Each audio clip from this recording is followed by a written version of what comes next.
मान्छे किन लाउनु भयो? पैसा लिँदा लगाउन मैले पैसा लिएको होइन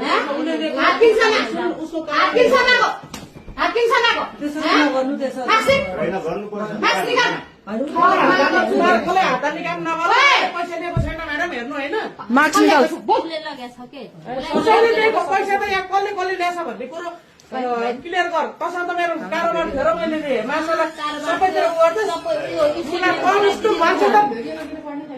मार्क्स निकाल्दै यसलाई नगर हैन पैसा दे, पैसा दे। दिदी पैसा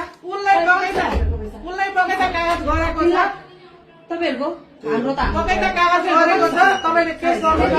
निकाल्नु सक्नुहुन्छ एकजना मात्र हो तपाईहरुको 3 लाख अझ आफन्त त्यही हामीले 3 लाख हाम्रो 15 16 लाख 18 लाख 18 लाख जित्ला 18 लाख जिते 18 लाख जित आज भोलि भन्ने कुरै हुँदैन फेरि।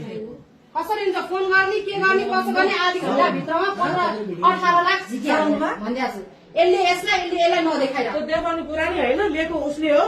उसैले कागज गरेको हो उसैले कागज गरेर लिएको छ मैले पैसा देखाएको छैन चलान छैन म्याडम मलाई थाहा पनि छैन उसले पैसा लगेको हो 2,50,000 पहिले त जग्गा पास गर्नलाई हालेको पैसा हो त्यो जग्गा पास गर्न हालेको पैसा हो त्यो 30,000 लग्यो अनि 30,000 मैले उसमा जग्गा पास गर्नलाई हालेको हो उसले त जग्गा पासै गर्दैछन् मेरो नाम जग्गा पास गर्न त लाइब्रेरी पैसा नदिकन कति पास गर्छ जग्गा नागरिकै छैन कसरी हुँदै हुँदैन नि ठेकेदार होइन र? हेर्दा हेर्नु यस्तो मान्छे कस्तो छ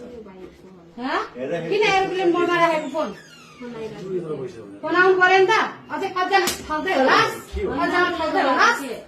फोन भाइ अर्को फोन भाइ पैसा स्विच अफ किन गरे के होला कगजको फोन आउँछ यो हेरे ल सल्लाह दिनु सल्लाह 18 जित्यो तुरुन्तै 18 लाख नि के हो 18 लाख तुरुन्तै दुईजना मिलेर खाएर हेर्नु खै यो टुकटुक मलाई गएर के हो कस्तो सबै आफै गर्न लाउँछ अनि आफू सोझो बन्नै पर्दैन है, आफू सोझो बन्न पर्दैन अलिकति इज्जत। खास गरी उसले मेरो कुरा मरेको शान्ति सेनामा जाँदाखेरि यस्तो यस्तो हो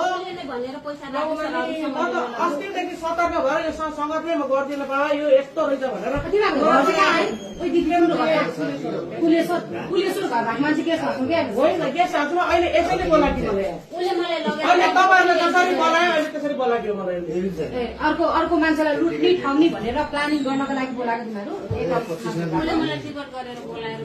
टिकट गरेर बोलाएको त